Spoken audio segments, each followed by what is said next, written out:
اس نے دوبارہ مقابلہ کیا تو انسان نے دوبارہ اسے پچاڑ دیا۔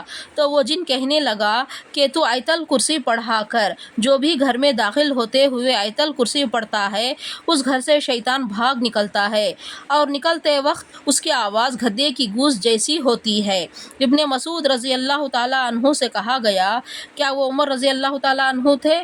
تو وہ کہنے لگے عمر رضی اللہ تعالیٰ عنہ کے علاوہ اور کون ہو سکتا ہے؟ ابو بیدر رضی اللہ تعالیٰ عنہ کہتے ہیں القیق گوز مارنے والے کو کہتے ہیں، یعنی ہوا کا خارج ہونا۔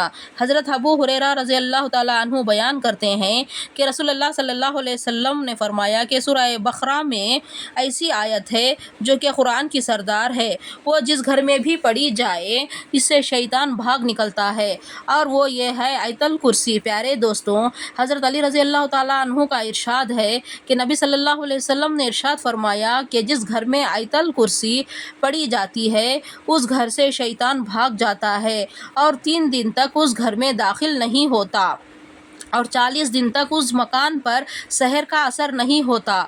نبی کریم صلی اللہ علیہ وسلم نے فرمایا کہ جو کوئی رات کو سوتے وقت آیت الکرسی پڑھتا ہے اللہ تعالیٰ اس کی حفاظت کے لیے 2 فرشتے مقرر فرما دیتا ہے جو صبح تک اس کی حفاظت کرتے رہتے ہیں۔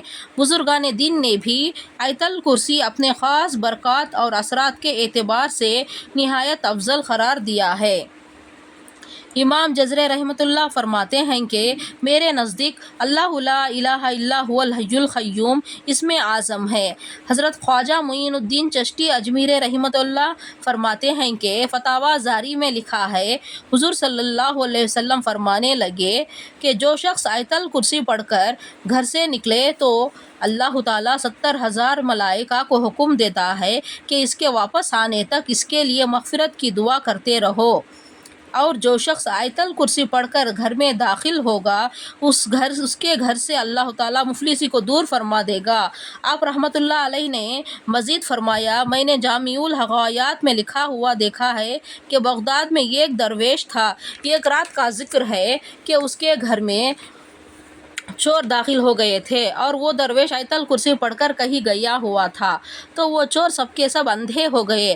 تو جب وہ درویش اپنے گھر آیا تو دیکھا اور پوچھا کہ تم کون لوگ ہو اور کیوں آئے ہو؟ تو انہوں نے کہا کہ ہم چور ہیں، چوری کرنے کے لیے آئے تھے، آپ ہمارے لیے دعا فرمائیے کہ ہماری آنکھوں کی روشنی واپس آ جائے تو ہم اس کام سے توبہ کر لیں گے، آپ کے سامنے اسلام بھی قبول کر لیں گے۔ وہ درویش مسکرائے اور کہا اللہ تعالیٰ کے حکم سے آنکھیں کھولو، تو سب کی آنکھیں کھل گئی اور ان کی روشنی واپس آ گئی، تو انہوں نے توبہ کی اور مسلمان ہو گئے۔ حضرت بابا فرید رضی اللہ تعالیٰ عنہ آیت الکرسی کی فضیلت کرتے ہوئے فرمایا کہ جس دن آیت الکرسی نازل ہوئی تو 70,000 فرشتے اس کے ارد گرد تھے۔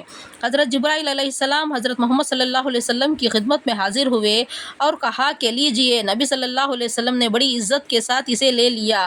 حضرت جبرائیل علیہ السلام نے کہا کہ یا رسول اللہ تعالیٰ ارشاد فرماتا ہے کہ جو بندہ آیت الکرسی پڑھے گا ہر حرف کے بدلے 1000 برس کا ثواب اس کے نامہ اعمال میں لکھا جائے گا۔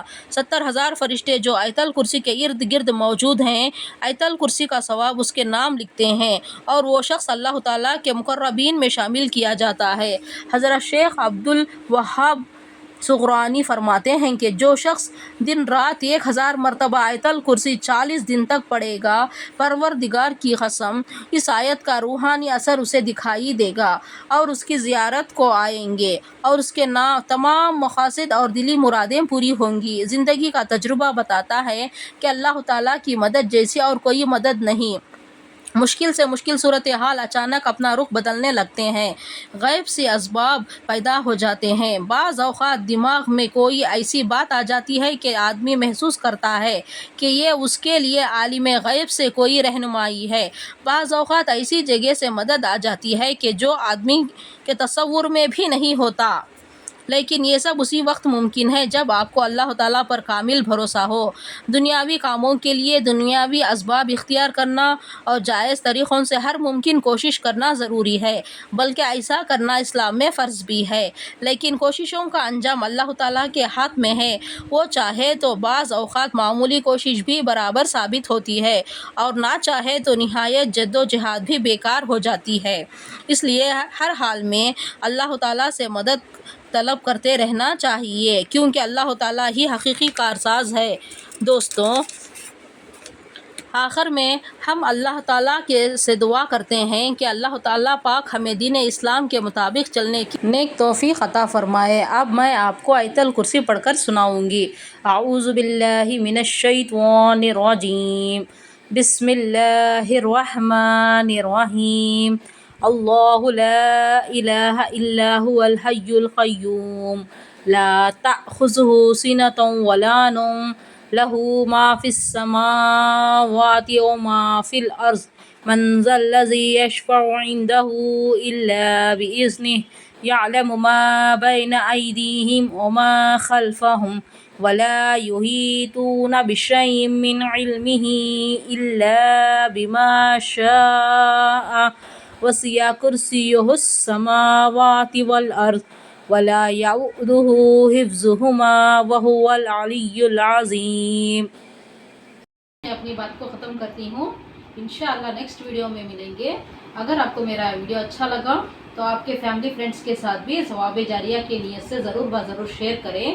انشاءاللہ نیکسٹ ویڈیو میں ملیں گے، تب تک کے لیے اللہ حافظ۔